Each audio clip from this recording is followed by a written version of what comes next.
안녕하십니까. 예, 반갑습니다. 한 주간 잘 지내셨죠? 예, 이제 달이 좀 바뀌었네요. 그죠? 7월달. 예, 7월달이잖아요. 예. 문제풀이 이제 시작할 거고, 집으로 이렇게 가신 분은 많이 안 계시네요. 예? 예. 몇 분 정도 이제 집으로 가셨고, 예. 아니, 집으로 갔다는 게 뭔 말이지?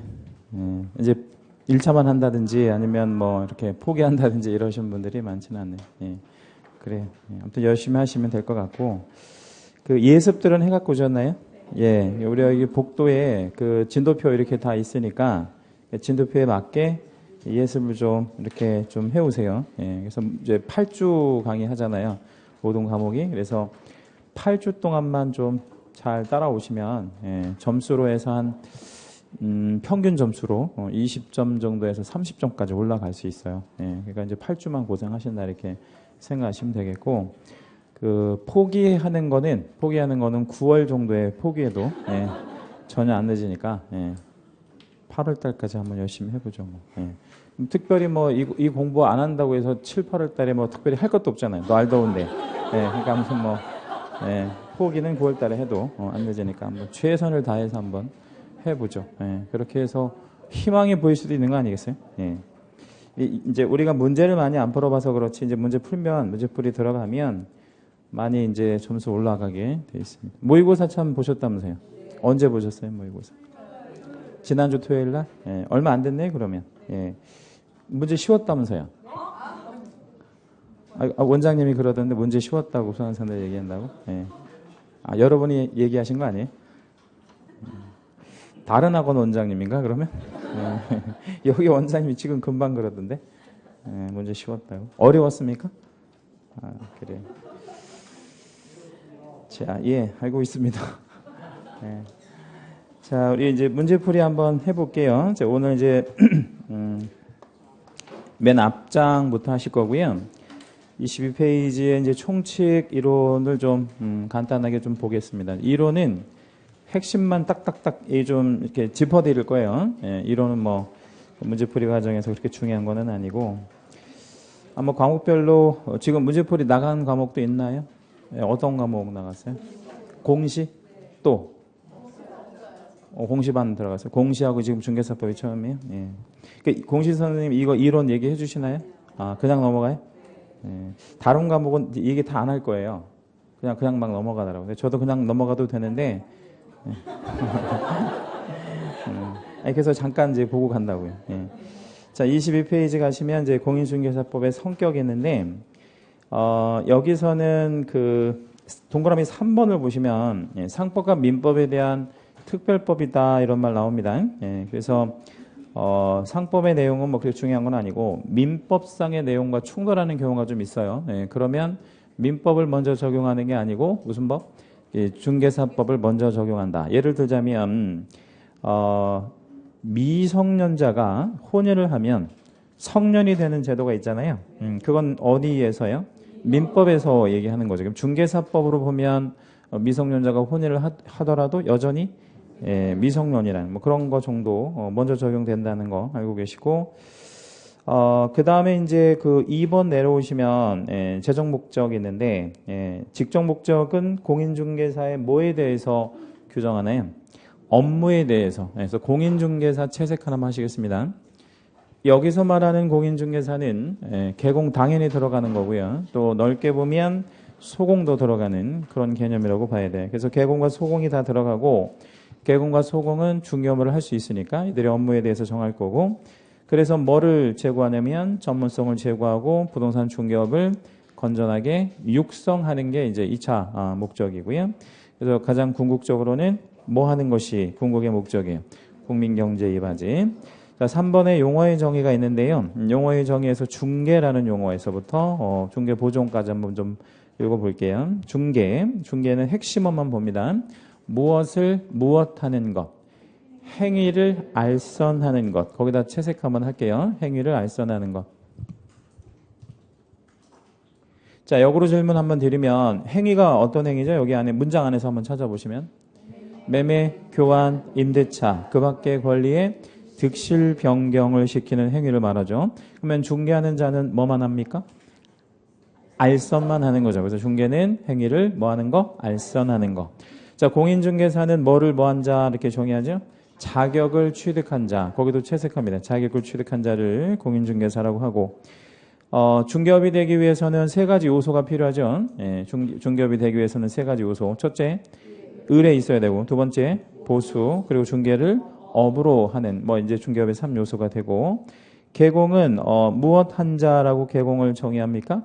개설 등록한 자, 예, 등록한 자를 개공이라고 정의합니다. 소공은 개공에 소속된 공인중개사를 얘기하고, 가로에 보니까 법인의 사원 또는 임원으로서 공인중개사인 자를 포함한다, 뭐 이런 편 썼어요. 그래서 아무튼 사원 또는 임원은 직급이고, 직급이 높게 올라가도 자격이 있는 사람들은 다 뭐다? 소공이다. 없으면 중개보조원이고요. 그래서 소공의 업무는 두 개가 있거든요. 무슨 업무를 하거나 무슨 업무를 보조. 중개 업무 수행, 중개 업무 보조. 거기다 각각 채색해 주시고, 소공의 업무의 개수는 몇 개예요? 그래서 두 개죠. 두 개. 중개보조원인 맨 앞에 말이 중요한데, 뭐 아닌 자? 예, 공인중개사 아닌 자라는 말에다가 채색해 주시고, 얘는 업무가 뭐만 하는 애지요? 단순한 업무만 보조, 예, 단순한 업무 보조 하는 자를 중개보조원이라고 정의할 수 있습니다. 자, 하단에 이제 중개대상물이 있는데, 중개대상물은 구분 밑으로 한번 읽어보면 토지가 있고 건축물이 있고 그 밖의 정착물, 그리고 임목 공장재단, 광업재단, 뭐 이런 것들을 전체 6개를 중개대상물이라고 얘기해요. 뒷장 넘겨봅니다. 특수한 중개대상물에서 이제 임목 공장재단, 광업재단 뭐 이렇게 있는데, 그 임목에 있어서 공시 쪽에 보니까, 예, 동그라미 2번 임목 등기부라는 것이 있죠, 그죠? 예, 그리고 그 임목 등기를 만들려면 뭐가 필수라고 그랬어요? 임목 등록 원부라는 게 있으면, 예, 그러면 등기할 수 있죠. 반대로 뭐 없으면 뭐를 못해요? 원부가 없으면 등기는 못하는 겁니다. 예, 그렇게 생각하시면 되겠고, 토지 등기부 표제부에 뭐를 실어주죠? 토지 등기부 표제부에 뭐를 이렇게 기재해 주잖아요. 뭐를 기재해 주더라? 임목의 등기번호, 임목의 등기번호를 기재하게 됩니다. 그래서 토지 등기부 표제부만 보더라도 뭘 알 수 있어요? 임목인지 아닌지를 알 수가 있죠. 자, 공장재단, 광업재단에서는 그 공시 1번에 보니까 표제부 갑구 을구 이렇게 구성이 되죠. 거기 을구에다가 가로 하나만 열어주시고, 공장재단, 광업재단에서의 을구는, 즉 저당권은 반드시 몇 달 안에, 10월 안에 보전 등기하고 10월 안에 반드시 와야 한다는 거, 그걸 좀 기억하고 계셔야 해요.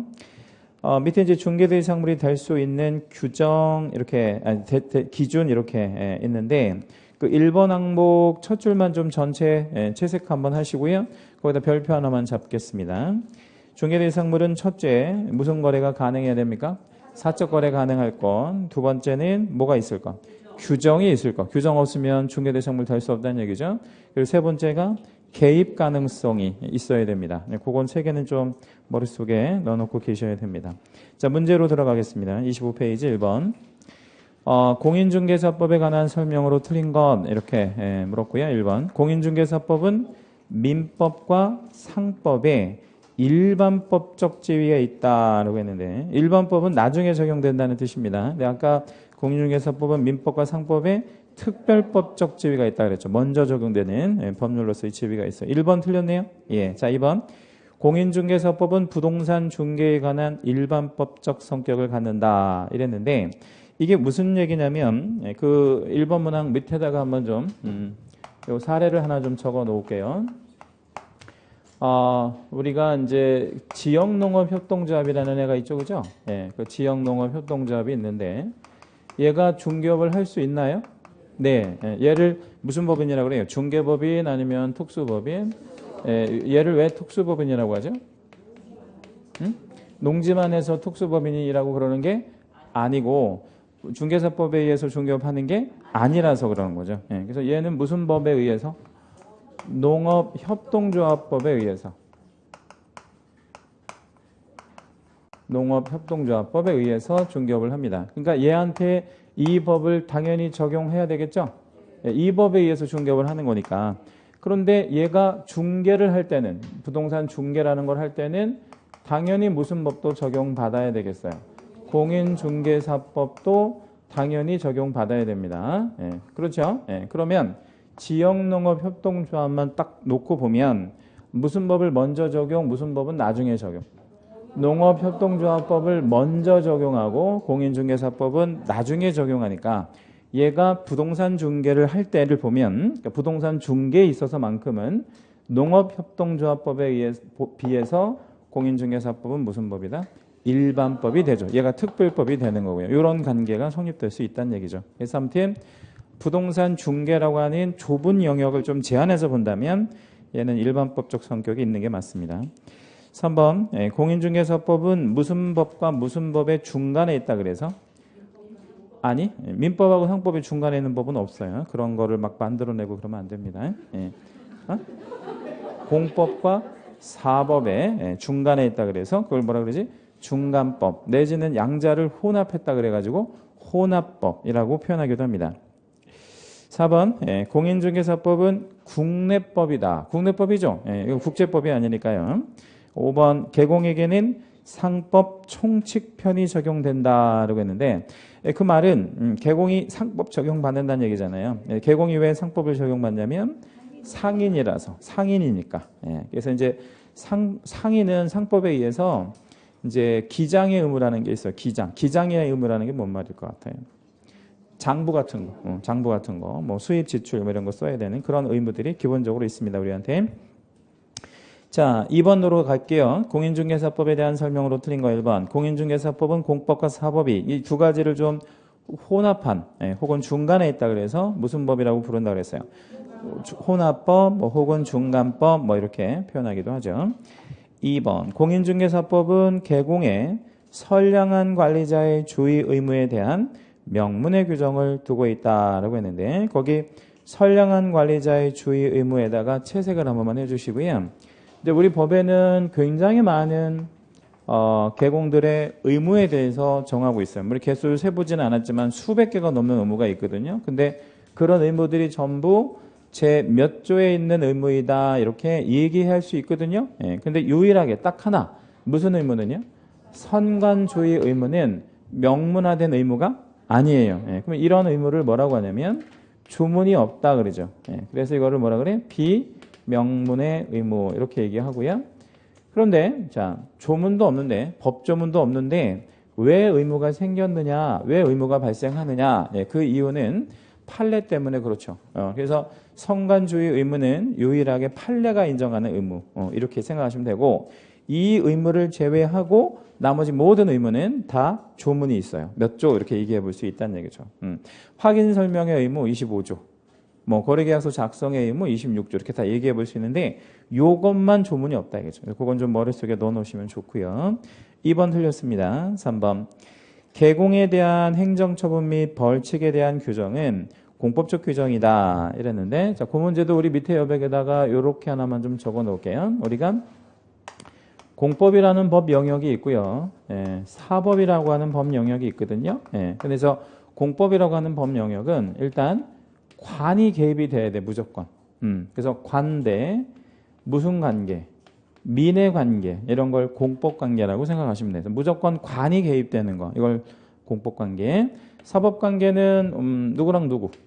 민 대 민. 그렇죠? 민 대 민의 관계를 규율하면 그건 사법관계가 되는 거죠. 우리 민법 선생님은 수업 시간에 단 한 번도 국장 얘기 안 하죠? 못 들었죠 그런 거. 시도지사 얘기 하나요? 뭘 고민할 거 없는데 안 합니다. 시장구청장 얘기 안 하죠. 절대 얘기 안 하죠. 그럼 민법 선생님은 무슨 얘기만 해요? 갑을 뭐 이런 거 얘기하잖아요. 임대, 임차, 매도, 매수, 채권, 채무 이런 얘기만 하잖아요. 그래서 그 민법은 대표적인 사법 관계가 되는 거죠. 근데 이제 공법 시간에 가면 맨 무슨 얘기만 해요? 국장, 시도지사, 뭐 시장구청장 주로 이거 얘기하잖아요. 그게 바로 뭐예요? 공법 관계다 이런 얘기죠. 그럼 여기서 지금 행정처분이랑 벌칙은 누가 누구에게 내리는 거예요? 예? 관이 개공한테 내리는 거잖아요. 관 대 민의 관계니까 이런 관계를 무슨 관계라고 하면 돼요? 공법적 관계라고 보시면 됩니다. 4번 공인중개사법은 국내 부동산 중개에 대해서만 효력이 미치는 국내법. 국내법 맞아요? 예, 당연히 국내법입니다.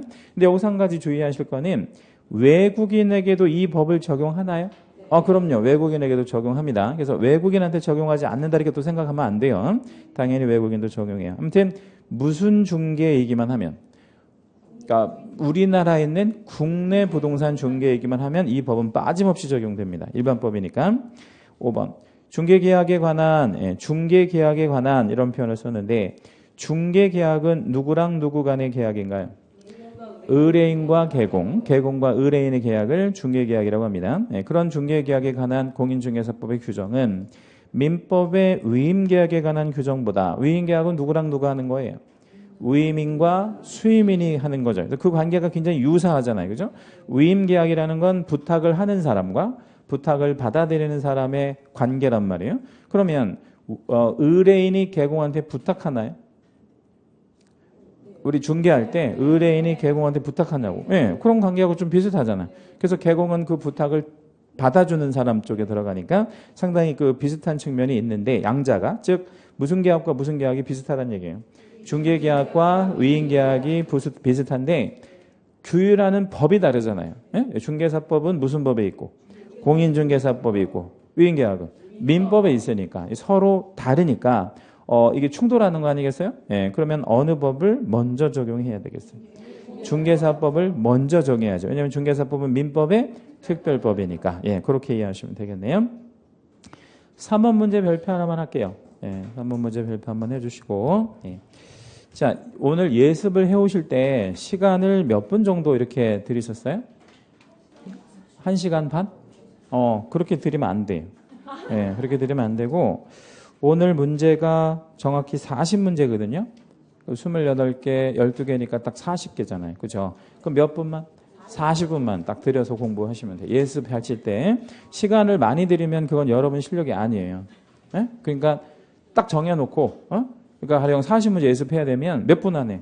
40분 안에. 그런 연습이 굉장히 중요하다고. 그래서 시간 안에 문제를 풀어버릇하는 버릇이 되게 중요한 거죠. 예, 그래서 그것도 이게 점수를 올리는데 아주 중요한 그런 효과가 있으니까. 내일 무슨 과목 있어요? 내일 개론 있으면 개론은 오늘 예습하실 때 그렇게 하시라고. 시간 딱 정해놓고. 그래서 틀리는 거 책 찾아서 공부해 오셨나요? 그렇게 안 하시는 걸로 하시라 그랬죠. 하지 말라고. 학원에 나와서 복습하면 돼. 시간이 너무 아깝잖아요. 예. 차라리 그 시간에 좀 평상시에 공부하고 싶었던 거 있을 수 있잖아요. 미진한 공부. 그런 공부 없어요? 예. 너무 많으니까 빨리 하나씩 해야지. 그래서 그 하루에 이제 이렇게 세이브되는 시간이 많아야지. 문제풀이는 좀 여유가 있잖아요. 그렇게만 해서 그 세이브되는 시간에 좀 다른 거 공부하고 싶은 거 하시라고. 그래서 만약에 50문제 예습하면 50분만 딱 하고 학원에 와서 복습하고. 예, 그렇게 하시면 돼요. 근데 학원에 와서 복습을 하려고 했는데 그 문제가 좀 나는 이해가 잘 안 되는 그냥 넘어갔다. 다른 사람은 다 이해가 된 것 같다. 그러면 어떻게 해야 되겠어요? 질문하시면 되죠. 예, 질문은 하시면 되고. 자, 3번 문제 한번 볼게요.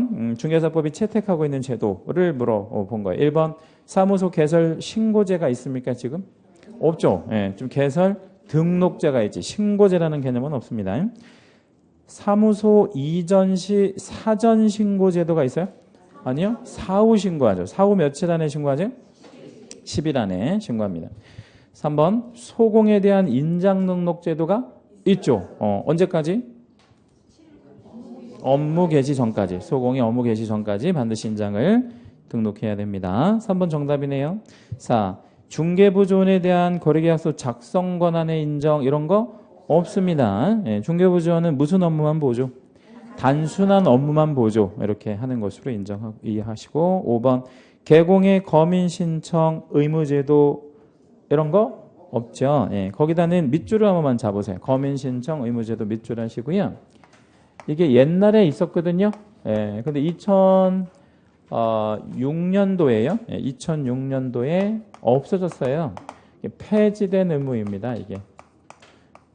근데 2006년도에 왜 하필 없어졌냐면 2006년도에 우리나라에 뭐가 만들어졌냐면 부동산 거래 신고 제도가 만들어졌거든요. 그러니까 부동산 거래 신고를 하면 거미는 필요 없어지잖아요. 의제되니까.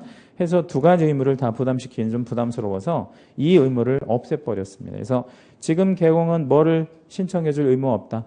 거민을 신청해줄 의무 없다. 대신 매매계약서를 작성했을 때는 뭐는 해줘야 돼? 부동산 거래 신고를 해야 돼. 그러면 뭐를 받은 것으로 보니까? 거민은 받은 것으로 보니까. 예, 그렇게 이해해 주시면 되겠어요. 자, 4번 문제 또 별표 하나 해주시고 제가 한 100문제 정도의 별표 해드릴 거예요. 여기 문제집에 있는 문제 중에서 그 문제는 특히 중요한 거다 이렇게 알고 계시면 돼요. 다음 가로 안에 들어갈 말을 순서대로 올바르게 나열한 것은 한 번도 안 나왔어요. 본 시험에. 재정 목적 한 번 나올만 하죠. 그죠? 자, 공인중개사법은 누구의 업무에 대해서 정한다 그랬지? 공인중개사. 그래서 공인중개사에 대한 업무에 대해서 정합니다. 그래가지고 뭐를 제고하고? 전문성. 전문성을 제고하고 뭐를 건전하게 육성할 겁니까? 부동산 중개업을 건전하게 육성함으로 인해서 가장 궁극적으로는 국민경제에 이바지하는 것을 가장 궁극의 목적으로 합니다.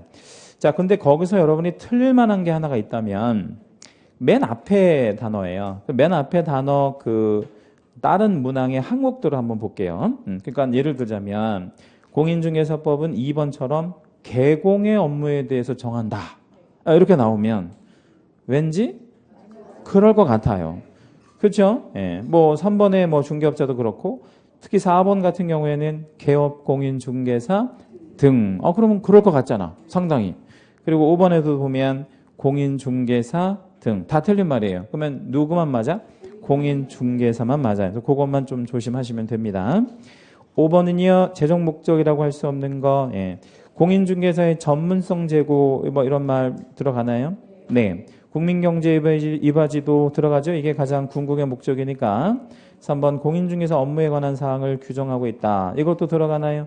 예. 4번 부동산 중개업의 육성. 부동산 중개업의 육성도 들어가나요? 예. 건전하게 육성한다는 거 들어가고 5번에 중개질서의 확립 이런 말은 안 들어갑니다. 중개질서 확립 옆에다가 이렇게 하나 좀 해놓을게요. 또는 표시.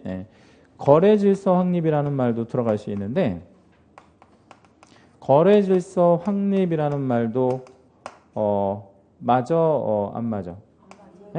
안 맞죠 이것도. 이런 거 다 틀린 말입니다. 거래질서 확립이나 중개질서 확립이나 다 틀린 말이에요. 그러면 거래질서 확립이라는 말은 어디서 많이 본 것 같지 않아요? 어디서 본 것 같아요? 이 말은 거래질서 확립은 거래질서 확립 이 말은 어느 법의 재정 목적일까요? 이거는 부동산 거래 신고법 그죠? 부동산 거래 신고법의 재정 목적에 들어가요. 그러니까 업다운 계약서 이제 쓰는 것을 막기 위해서 도입한 게 거래신고제도잖아요. 그러니까 거래질서 확립하고 부동산 거래신고법하고 관련이 되는 거지. 근데 이거를 또 중개사법 재정 목적으로 또 이렇게 넣으면 틀린단 말이에요. 이거는 맞지 않는 말입니다. 중개질서 확립이든 거래질서 확립이든 일체 틀린 말이에요. 자, 6번 문제를 한번 볼 건데요. 6번 문제도 별표 하나만 잡아주실 건데 예상 문제입니다. 예상 문제. 용어의 정의는 늘 나오기 때문에 자, 옳은 것을 골라라, 모두 골라라 뭐 이런 문제예요. 이렇게 박스 주고 개수 세는 문제가 작년에 12개 나왔습니다. 우리 중개사법 본인 시험에 12개. 그래서 이런 문제 나오면 박스형 문제 나오면 당황할 수 있잖아요. 그래서 당황하면 안 돼. 당황하지 말고 나 맞출 수 있다 이렇게 자기 확신을 갖고 푸셔야 돼요. 아셨죠? 근데 다들 표정이 왜 그러세요? 이런 거 나온다니까 12개씩. 이제 아무튼 이런 거 나오면 좀 시간이 좀 많이 걸리겠죠. 시간이 걸릴 뿐이지 못 푸는 건 아니에요. 그러니까 충분히 맞출 수 있으니까 당황하지 마시고 푸시면 돼. 자, 옳은 거 한번 볼게요. 기억번. 개공이라 함은 개설 등록을 하고 중개업을 영위하는 자를 말한다. OX. X. 틀렸잖아요. 뭐가 틀렸어? 영위하는 자라는 말은 필요 없는 말이잖아요. 그냥 개공은 뭐라고 정의해요? 등록한 자라고 정의하죠. 등록한 자라고 정의합니다. 등록한 자라고 정의한다. 니은번 소공이람은 개공에 소속된 공인중개사 가로에 법인의 사원 또는 임원으로서 공인중개사인 자는 제외한다라고 했는데 OX, X 뭐 틀렸어요? 여기서 얘가 제외되면 얘 갈 데 없잖아. 예, 그러니까 사원 또는 임원 직급 올라가도 자격 있는 애는 무조건 소공이에요. 그렇죠? 예, 그래서 포함한다라고 해야 됩니다. 그 가로 처리된 부분 있잖아요. 거기를 밑줄 한번 전체 잡을게요. 가로된 부분만 밑줄 쫙 잡고요. 두 줄이 되긴 하는데 밑줄 잡고 그 가로 처리 부분을 제외하고 출제했어요. 그 가로 부분을 빼고 출제했다고. 예. 나머지 근데 출제된 문항은 맞아. 예. 그러면 OX. 제외 가능. 이렇게 쓸게요. 예. 그래서 그 가로 부분은 법률에도 가로 처리가 되어 있기 때문에 그걸 뺀다 하더라도 맞는 거예요. 예. 그거 빠졌다고 해서 틀렸다고 생각하시면 안 돼. 그거 빼도 맞습니다. 그래서 중개업무를 수행하거나 중개업무를 보조하는 자를 말한다. 뒷부분은 맞았네요. 네, 근데 가로 처리 함정됐고 디귿 중개보조원이라 함은 개공에 소속되어 중개대상물에 대한 현장 안내 일반 소무 등 개공의 중개업무와 관련된 무슨 업무를 보조? 단순한 업무를 보조. 그러니까 이거 이제 보면 왠지 맞는 것 같잖아요. 그죠? 단순한 업무를 보조한다 그랬으니까. 근데 OX, X 뭐가 틀렸어요? 예, 제일 중요한 말이 빠졌죠. 어떤 말 빠졌습니까? 공인중개사가 아닌 자. 그 말이 어디에 들어가야 돼요? 맨 앞에 들어가야죠. 네, 맨 앞에 들어가. 나머지는 다 맞아요? 나머지는 정확하게 맞았어요. 그 말만 들어가면 됩니다. 니을 공인중개사라 함은 자격시험에 합격한 자를 말한다. OX, X. 합격 아니고 취득한 자를 말해요. 합격은 취득의 원인이 되는 거고 합격자를 공인중개사라고 정의하지 않고요. 취득한 자를 공인중개사라고 정의합니다. 합격자 신분으로 이렇게 한 달 정도 있어야 돼요, 우리가. 예, 그리고 자격증은 한 달 있다가 교부가 되는 거니까. 그래서 합격자 상태에서 공인중개사가 아니기 때문에 아무것도 할 수 없는 거고. 미음, 중개업이 되기 위해서는 몇 가지 요소가 필요하다 그랬죠, 아까? 세 가지. 첫째, 다른 사람의 의뢰. 두 번째, 보수. 세 번째, 업. 네, 이렇게 세 가지 요소가 갖춰줘야 이걸 뭐라 그래? 중개업 이렇게 이야기합니다. 미음범 하나 맞았네요. 비읍. 중개남은 중개대상물에 대하여 거래 당사자 개공과 의뢰인 간의 매매 교환 임대차 그 밖의 권리의 득실 변경에 관한 행위를 알선하는 것을 말한다. 비읍번 OX. X. 아까 우리 중개는 뭐를 뭐 하는 것이라고 정의한다 그랬죠? 행위를 알선. 근데 그 행위가 뭐였죠? 매매, 교환, 임대차 그 밖의 권리의 득실 변경에 관한 행위. 그 행위를 누가 하죠? 거래 당사자가. 근데 뭐라고 적었어요? 개공과 의뢰인 간에 거래하지 않잖아요. 그죠? 네, 개공과 의뢰인 간 거래하고 그러는 거 아닙니다. 정답은 한 개. 어렵지 않죠, 그죠? 충분히 어렵지 않습니다. 자, 근데 우리 여기 에어컨 고장 났나요? 지금 나오고 있어요? 에어컨이? 네, 나오고. 아, 그래. 저 리모컨 있어요? 조금만 좀 낮춰줬으면 좋겠네. 실내가 조금 더운 것 같아요. 자, 27페이지 가시면 좀 덥지 않아요? 네? 추워요? 더운 것 같아요, 조금. 덥죠, 오늘? 그래, 더운 것 같아요. 자, 7번 갑니다. 7번. 공인중개사 법령에 관한 내용 중 옳은 거. 1번. 중개업이란 중개대상물에 대한 권리의 득실 변경에 관한 행위를 알선하는 것을 말한다. 중개업을 정의할 때 행위를 알선하는 것이라고 정의하지 않죠. 그러면 중개업이 되려면 첫째, 의뢰, 두 번째, 보수, 세 번째가 뭐 이런 말이 나와야 되는데 전혀 엉뚱한 표현이에요. 그죠? 2번. 중개보조원이란 개공에 소속되어 중개대상물의 현장 안내 계약서의 작성 등 개공의 중개업무와 관련된 단순한 업무를 보조하는 자를 말한다 라고 했는데 이것도 틀렸죠? 이거는 아까 말씀드린 대로 뭐가 들어가야 돼? 공인중개사가 아닌 자로서 요 말도 들어가야 되고 또 뭐도 틀렸어요. 그것도 틀렸지만. 계약서의 작성 같은 거는 하면 안 되죠. 얘가. 예. 중개업무는 맞아요. 예. 중개업무하고 관련된 단순한 업무야. 예? 관련 없는 단순한 업무가 아니고 관련된 단순한 업무가 맞습니다. 3.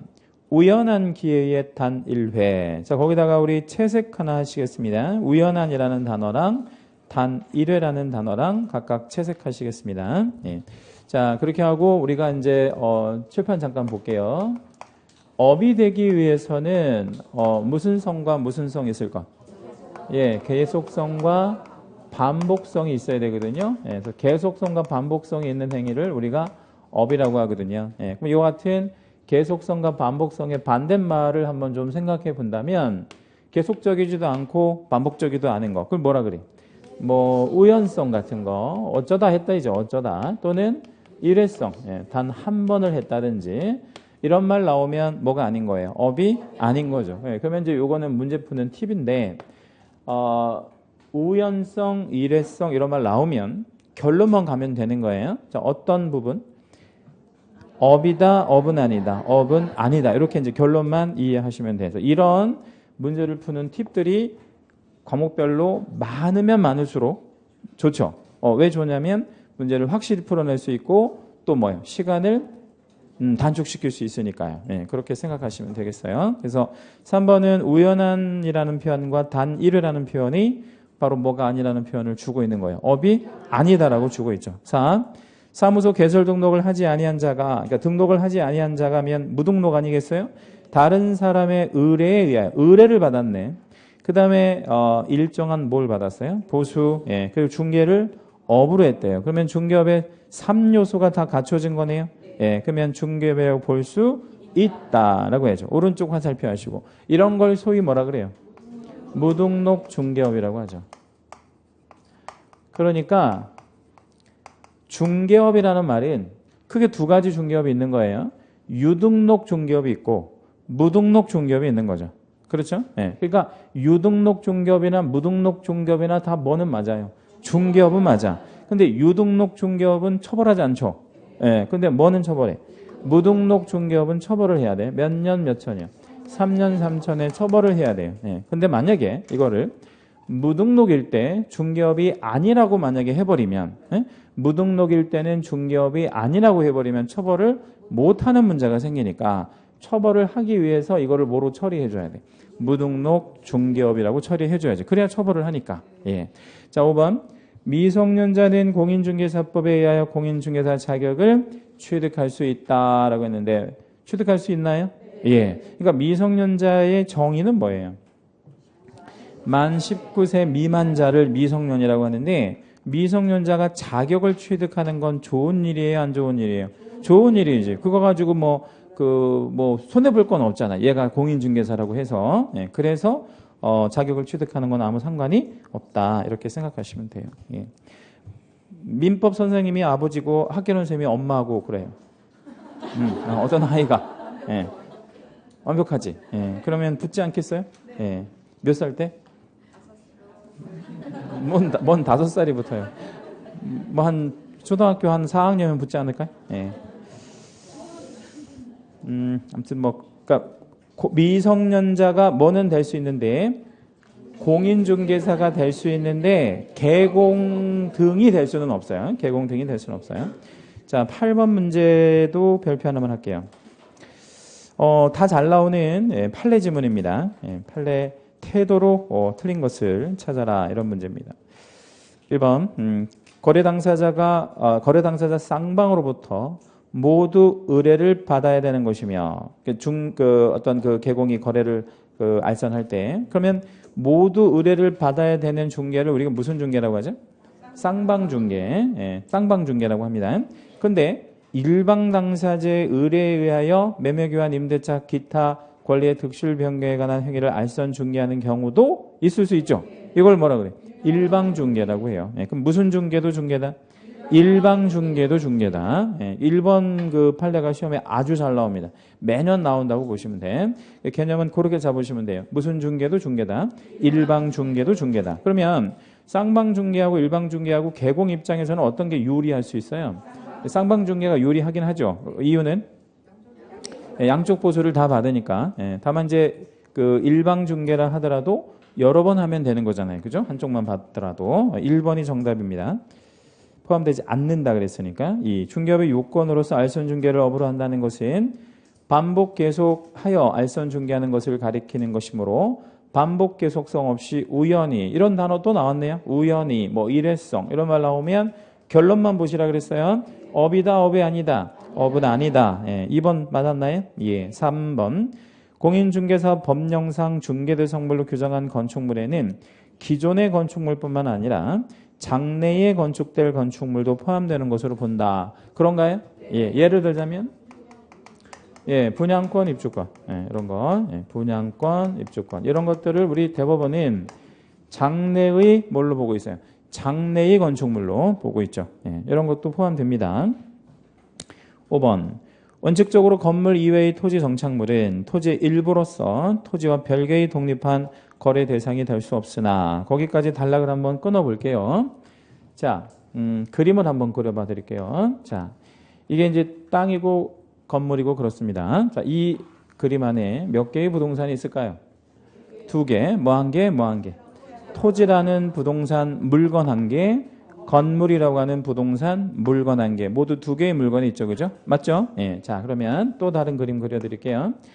이제 보시다시피 이제 산이고요. 나무가 이렇게 있습니다. 이 나무는 수목이라고 이름을 붙여볼게요. 수목이라고만 붙였습니다. 자, 이 원안에 몇 개의 물건이 있을까요? 1개. 자, 뭐 1개? 토지라는 부동산 1개. 얘는요? 얘는 부합돼 버리는 거죠. 그렇죠? 어디에 부합되죠? 토지예요. 그러니까 토지의 일부로 보는 거예요. 여기는 몇 개?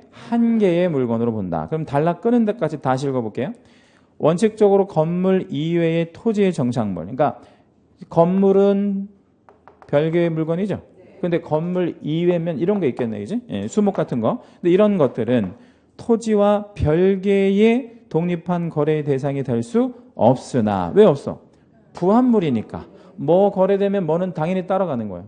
토지가 거래되면 부합물은 당연 따라가는 거지. 그래서 거래될 수 없으나 명인 방법을 갖춘 수목의 집단은 자 명인 방법을 갖췄대요. 그럼 이건 이제 이런 얘기가 되네. 또 다른 그림을 한번 그려볼게요. 산이 있는데 여기에 이제 나무들이 쫙 있어요. 근데 이 나무들 중에 일부가 이런 표시를 갖췄다는 거예요. 이렇게. 그래서 이거는 을거 이렇게 이제 표시가 된 거죠. 그러면 이제 토지는 등기부 떼보면 소유자 나타나죠? 떼어봤더니 누구로 나타나냐면 갑거 이렇게 나타나는 거죠. 자, 그러면 여기 원안에는 몇 개의 물건이 있는 거예요? 2개의 물건이 있는 거죠. 뭐 한 개? 뭐 한 개? 토지라는 물건 1개와 이걸 뭐라고 하지? 명인 방법, 소유자를 표시한 거니까 명인 방법을 갖춘 수목의 집단 뭐 이런 것들이 또 하나의 부동산으로 봅니다. 해서 명인 방법을 갖춘 수목의 집단에다가 밑줄 한번 잡아주시고요. 옆에 보니까 독립한 부동산이라는 말 나옵니다. 거기다가 밑줄 하시고 화살표로 연결할게요. 연결해서 읽어볼게요. 명인 방법을 갖춘 수목의 집단은 독립한 부동산이에요. 부동산입니다. 무엇으로부터 독립한? 토지로부터. 토지로부터 독립한 부동산이다. 이렇게 생각하시면 됩니다. 4번 안 했다고? 그럴 리가. 증명 안 했어요? 그래. 하면 되지 뭐. 할게요. 지금. 자, 4번. 중개의 대상에는 중개 대상물에 대한 저당권 등의 담보물권도 포함된다. 우리가 중개할 때 꼭 소유권에만 개입할 필요가 있어요? 아니요. 그런 거 아니에요. 다른 권리에도 개입할 수 있어요. 예를 들자면 지상권 설정 행위에 개입할 수 있어요? 그럼요. 얼마든지 개입할 수 있지. 그럼 저당권에도 개입할 수 있는 거예요. 담보물권에 개입할 수 있습니다. 따라서 타인의 의뢰에 의하여 일정한 보수를 받고 저당권 설정에 관한 행위의 알선을 업으로 했다면 이것도 뭐예요? 중개업이 되는 거지. 자, 그러면 예를 들어볼게요. 하숙집만 대학교 앞에서 하숙집만 전문적으로 중개하면 뭐 전문 중개업이야? 하숙집 전문 중개업이야. 이것만 전문으로 하면 명인 방법을 갖춘 수목의 집단 전문 중개업이 되는 거지. 저당권만 중개업하면 저당권 전문 중개업이 되는 거죠. 그럴 수 있다는 거죠. 어떤 한 특정한 종목에다가 올인하는 거 가능할 수 있죠? 예, 아무 상관없습니다. 4번도 시험에 아주 잘 나오는, 전체적으로 다 잘 나오는 판례들입니다. 자, 9번 한번 가보겠습니다. 9번. 예, 중개에 관한 설명으로 틀린 것은 중개와 중개업은 좀 다른 거죠. 예. 자, 1번. 거래계약의 체결이란 계약서의 작성, 중도금, 잔금 지급 및 등기 서류의 인도 인수행위를 말한다라고 했는데 일단 거기까지 틀렸습니다. 자, 뭐가 틀렸는지 한번 좀 찾아볼까요?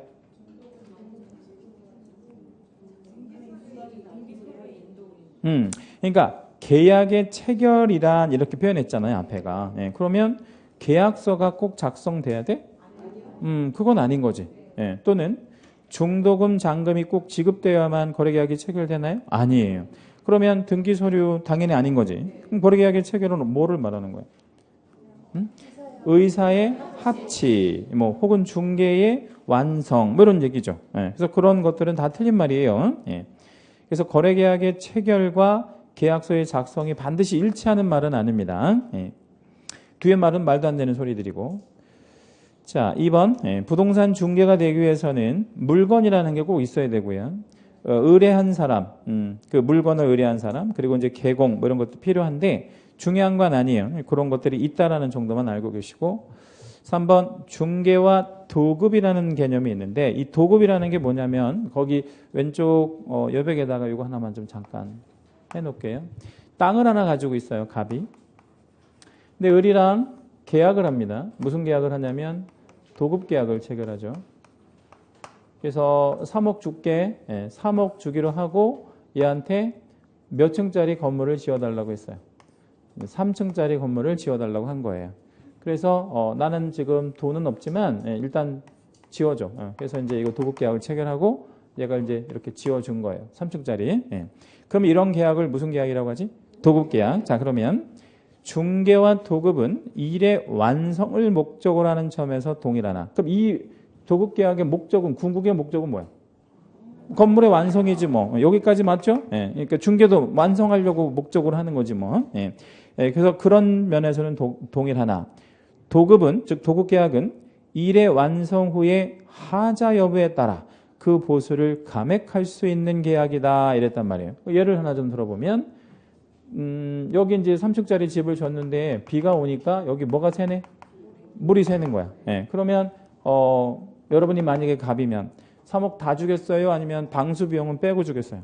방수 비용은 빼고 줘야지. 그죠? 그래서 이런 감액을 할 수 있는 부분이 생깁니다. 그런데 중요한 건 이게 중개라고 생각을 해봐요. 이 중개를 해줬는데 이게 이 어떤 누수 부분에 대해서 전혀 없다고 얘기를 했거든. 근데 들어가 보니까 누수가 생긴 거야. 그러면 보수에서 그걸 까고 보수를 줄 거야? 그건 아닌 거지.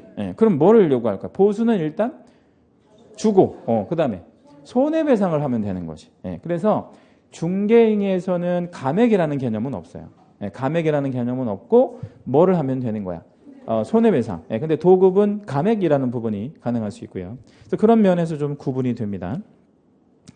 4번. 중개람은 중개대상물에 대하여 거래 당사자 간의 매매 교환 임대차 그 밖의 권리의 득실 변개에 관한 행위를 알선하는 것을 말한다라고 했는데 4번에 포인트 되는 단어가 뭐죠? 행위를 알선하는 거. 맞아요? 네. 5번. 중개는 사실행위로서 유상으로 행위되는 반면에 위임은 타인의 사무처를 위한 계약으로서 신뢰관계를 기초로 하며 무상계약을 원칙으로 한다. 그 우리 9번 문제 상단에다가 이거 하나 좀 적어놔 볼게요. 아까 우리 중개계약과 위임계약이 굉장히 뭐한 측면이 있다 그랬죠? 비슷한 측면이 있다 그랬어요. 그렇죠? 근데 비슷한 측면이 있지 정확하게 또 일치하는 건 아니에요. 뭐가 좀 다른지 한번 볼게요. 중개계약은 누구랑 누구 간의 계약이라고 그랬죠 아까? 의뢰인과 개공의 계약이다 이렇게 얘기를 했고요. 위임계약은요? 위임인과 수임인의 계약이죠. 그렇죠? 그러니까 이게 관계가 좀 비슷한 거지 뭐. 그러니까 위임인이 수임인한테 부탁을 하고 수임인이 그걸 받아들이는 뭐 이런 관계. 이것도 마찬가지죠. 의뢰인이 개공한테 우리 집 팔아달라고 부탁을 하고 개공이 그걸 처리해주는 뭐 이런 관계가 되는 거니까 굉장히 좀 비슷한 측면이 있습니다. 예. 그런데 우리 계공은 상인이라 그랬잖아요. 그렇죠? 예. 우리는 뭐를 원칙으로 하지? 유상을 원칙으로 합니다. 그런데 위임은 무상을 원칙으로 하거든요. 그 이유가 왜 그러냐면 밑에 있는데 위임인이 수임인한테 부탁을 할 때 잘 아는 사람한테 부탁을 해야 돼? 모르는 사람한테 부탁을 해야 돼? 아는 사람. 얼마나 잘 아는 사람? 그러니까 내 부탁을 들어줄 만한 사람. 그러면 예를 들어서 집에서 생각을 해보면 누가 누구한테 부탁을 하는 거죠? 집에 우리 가정으로 생각하면 아버지가 아들한테 자 아버지가 아들한테 아버지 대신 어디 가서 뭐 좀 해라 이렇게 그 부탁이죠? 아니 해줄래? 이렇게 부탁을 해준 거죠. 해줄래? 이렇게 부탁을 한 거야. 그러면 아들은 뭐라고 얘기해야 돼? 네라고 해야 돼? 아니면 10만 원입니다라고 해야 돼? 네라고 해야지. 그러면 그 왜 그래야 돼? 신뢰관계를 기초로 하니까. 그럼 이제 아들이 만약에 10만 원입니다. 그러면 어떻게 해야 되겠어요? 아들이 만약에 10만 원이라 그러면 좋아. 10만 원 줄게. 대신 너 먹는 거 돈 내. 아침밥은 7,000원이고 뭐 다 돈 내라고 해야 되겠죠. 그죠? 자, 그럼 여기는 그러면 우리는 뭐를 원칙으로 한다 그랬죠? 유상을 원칙으로 한다 그랬으니까 이거는 뭐를 기초로 할 필요는 없네. 신뢰관계를 기초로 할 필요는 없다. 이렇게 여기는 신뢰관계를 원칙으로 하지만 이런 차이점들이 좀 있어요. 그래서 중개는 법률행위가 아니고 그 중개행위 자체의 성격은 사실행위잖아요. 근데 유상 맞고 반면은 유임은 타인의 사무처를 위한 계약관계인데 신뢰관계를 기초로 하고 신뢰관계 기초한다 그랬죠? 그래서 뭐를 원칙으로 해? 무상을 원칙으로 합니다. 자, 10번까지 갈게요. 옳은 거 찾아래. 1번. 외국에서 부동산 중개 관련 자격을 취득한 자. 이 법상 공인중개사가 아니다. 아닙니까? 예. 왜? 공인중개사법에 의한 자격이 아니니까요. 그렇게 생각하시면 됩니다.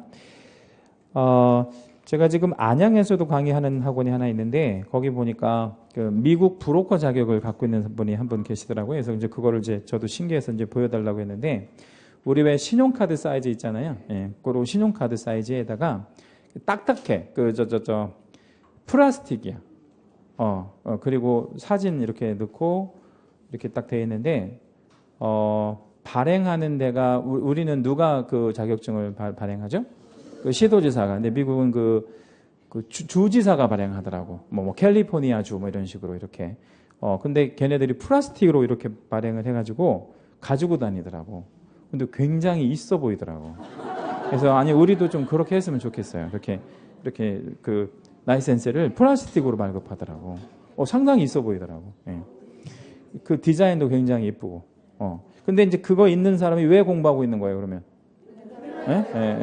그거 갖고는 못하니까. 그 얘기죠, 여기서 이 얘기는.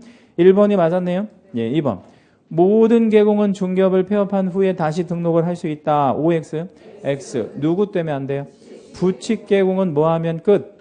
폐업하면 끝. 폐업이나 취소하면 끝. 뭐 이런 거. 기득권 소멸하니까. 3. 중개 행위 인지 여부는 계공이 진정으로 거래 당사자를 위하여 거래를 알선 중개하려는 의사를 가지고 있었느냐에 의하여 결정된다라고 했는데 이 말은 누구의 의사에 맞춰서 그 행위가 중개인지 아닌지를 결정한다는 거야. 계공의 의사. 그럼 그 계공의 의사를 우리가 어떻게 알아? 그렇죠? 그래서 그거는 계공의 의사를 가지고 결정하지 않아요. 계공의 의사를 어떻게 알아 우리가? 그럼 옆으로 화살표하고 그러면 뭘로 결정해야 되겠어? 계공의 의사는 말고. 그러니까 주관적 의사는 배제하고 객관적으로. 객관적보다 더 좋은 말은? 객관적보다 더 좋은 말이 있는데 사회통념으로 이렇게 사회통념이라는 말 많이 들어봤죠? 그래서 이 말도 맞고 이 말도 맞아요. 그러니까 두 개 다 주는 경우도 있고요. 여기까지만 줘도 맞고 요만 줘도 맞고 하여튼 요 말이 더 좋은 말이고요. 사회통념에 따라서 한다. 이제 이걸 영어로 common sense라 그래요. 상식. 그 KBS 그 해설자가 일본하고 벨기에 해설을 할 때 일본이 졌잖아요. 되게 좋다고 했거든. 그래서 벨기에한테 고맙다고 했어요. 해산할 때. 그래서 난리가 난 거야. 누가 난리가 났어? 일본 놈들이 난리가 난 거야. 그럴 수 있냐고. 예. 근데 거기 댓글에 우리나라 사람들은 대부분 잘했다고. 그게 뭐가 나쁘냐고. 예. 그게 이제 뭐가 되는 거야. 그게 사회 통념이 되는 거지. 예. 근데 그거 가지고 또 이제 가령 뭐 몇만 명 중에 한 명꼴로 막 이렇게 뭐라고 하는 사람이 있기는 해요. 예. 근데 물론 이제 그거는 이제 공영방송에서 그러면 안 되긴 하지. 예. 근데 안 되긴 해도 그건 뭐 잘못한 건 아니잖아. 예. 그런 게 이제 사회 통념이 되는 거고요. 해서 3번에서 포인트는 뭐에 의해서 결정하진 않는다는 거야. 주관적 의사. 예? 그 개공의 의사는 중요하지 않아요. 4번 개공은 중개가 완성되기 전이라도 거래계약서를 작성 교부할 의무가 있다라고 했는데 완성되지도 않았는데 계약서를 왜 써요? 예. 그럼 우리 계약서는 언제 써서 언제 주는 거야? 중개가 완성된 이후에 계약서를 써서 교부하는 거죠. 예. 5번 이 법은 그러니까 재정 목적을 물어보는 겁니다. 부동산 중개업을 건전하게 지도 육성하고 중개업무를 적절히 규율하는 것을 목적으로 한다. 이렇게 표현되지 않았죠. 자, 앞에 거 보지 말고 머릿속에 있는 걸로 한번 끄집어내 볼게요. 공인중개사법의 재정 목적은 공인중개사의 업무에 대해서 정한다 그랬어요. 그래가지고 무슨 성? 전문성을 제고하고 무슨 업을? 부동산 중개업을 건전하게 육성하고 그래가지고 국민 경제에 이바지하는 거죠. 그렇게 이해하시면 됩니다. 잠시 쉬었다 하시겠습니다.